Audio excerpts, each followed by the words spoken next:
Tinatanong ng mga guro, yung land bank kung buyout daw ba yung ano, magba-buyout daw ba dun sa ano, sa accredited PLI. Halimbawa, City Savings, East West, BDO, no? China Bank, PBB, di ba?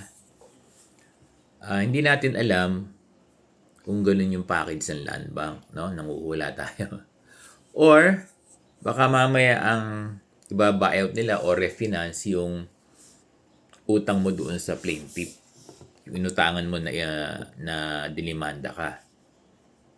Yun ang ano, yun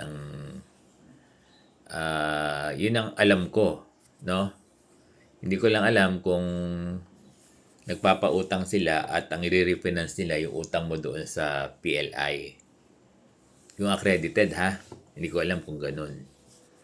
Kasi kung doon ka nila pautangin lang, gaya ng sinasabi ko, kung doon nila iba-buyout, hindi matutugunan yung garnish mo, hindi mariresolve. Kasi ang purpose ng DepEd tsaka ng land bank, ma-resolve yung problem mo ng garnish Kasi yun ang problema. Hindi naman ito pwedeng dalawa babayaran.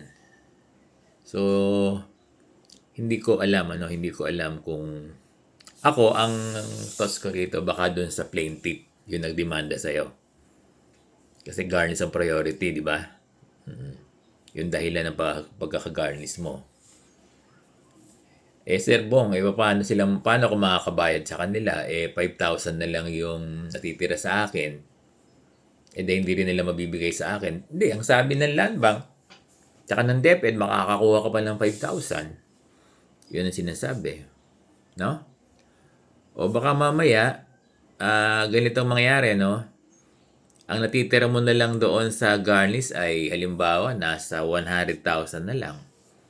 Kung magpautang yan ng 10 years. Ngayon, di ba?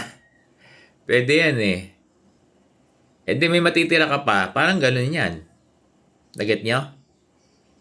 O halimbawa, kasi may mga nag-garnish na konti na lang, nasa 200 na lang. Kung magpaloan nyo ng 10 years, ang land bank, nabayaran mo na yon, may proceed ka pa. Di ba? Yun ang kagandahan. Halimbawa, pinaloan ka nila ng 500,000. Halimbawa ko lang ha. Yeah. Ang utang mo na lang kay garnish sa nagpa-garnish sa'yo, doon sa inutangan mo na dilimanda ka, kay pahirap na ko, halimbawa, ay natitira na lang 200,000. So, out of 500,000 na pinautang sa'yo ng land bank, hindi ko lang alam kung 10 years yan, no? Oo. Meron ka pang sukli, may sobra ka pa. Di ba? Ganun. Baka ganun iniisip ko lang. Hanggang, malalaman nyo yan pag nakakausap na kayo, pag nag-loan kayo. Kasi pwedeng ganun Na? So, nagiget niya ako? Kaya lang, ano lang to sa akin, disclaimer. Analysis ko lang ito. Analysis ko lang. Ang talagang magsasabi niyan, kapag nandun na kayo at pinaprocess na yung loan nyo, i-explain sa inyo, no? Yan yung mga itanong nyo kung meron kayo matitira. Halimbawa, ang nirefinance yung utang mo. Ulitin ko doon sa plaintiff. Dahil nga garnish ka dilimanda ka, na garnish ka. So, ang utang mo na lang halimbawa ay, kasi nakikita ko mga 250, 300, ganun Hindi ganun pero merong sobrang lalaki. Di ba?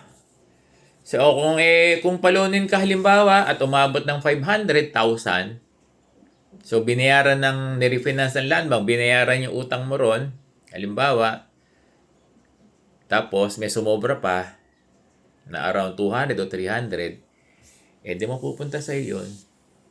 Di ba? Pwedeng ganun. Kung 10 years ang ipapautang ng land bank. Diba? Kahit na i-refinance yung utang mo, kung maliit na lang. Paulit-ulit ako, no? Ganyan kasi ang posibleng mangyari. I-refinance na lang dahil baka mamaya kung 100,000 na lang yung utang mo. Di ba? Pina-refinance mo. O, hindi ba? Ngayon, yung matitira sa'yo, ganun, pwedeng halimbawa, yung inabot ng loan mo sa refinancing ay halimbawa, 500,000. Ang utang mo na lang doon sa plain tip, yung inutangan mo na dilimanda ka ay 100, di may 400,000 ka. Yun ang kagandahan ng refinancing, no? Yes. Kaya nagre-refinancing para meron ka pang matira sa'yo. Oo, para meron ka pang, oh yes, ganun nga. O ngayon, kung ang loan mo ay 500,000, edi yun ang yun ang ibabawas na ng land bank. Nagigit niya ako? Kasi may mga utang na 500 ngayon ay dahil garnish 200 na lang, di ba? Ngayon, kung pautangin ka ng 10 years ng land bank, tapos i-refinance, di ba? O kaya, same amount lang din yung nakuha mong loan doon. Halimbawa, 500,000 doon sa plain tip. O de, meron ka pang 400 kung 100 na lang yung utang mo ron. Nagigit ba, Sir Bong? Labo, no? Hindi, tama. Ganun yun. Posibleng ganun. Posible, posible. Posible. Kasi pag nirefinance yung utang mo, halimbawa, ulit-ulitin ko. Halimbawa, dati mong utang sa plain tip, ang sinisingin niya 500,000. Nakabayad ka na halimbawa ng 400. 100 na lang yung utang mo. Ngayon, kung 500 yung marirefinance at marirefinance ng land bank, 400,000 yung mapupunta sa inyo. It can be like that. Disclaimer. Analysis ko lang ha. Analysis ko lang to. Hindi ito yung ng land bank. Yung implementing guidelines sila, no? Analysis ko lang to.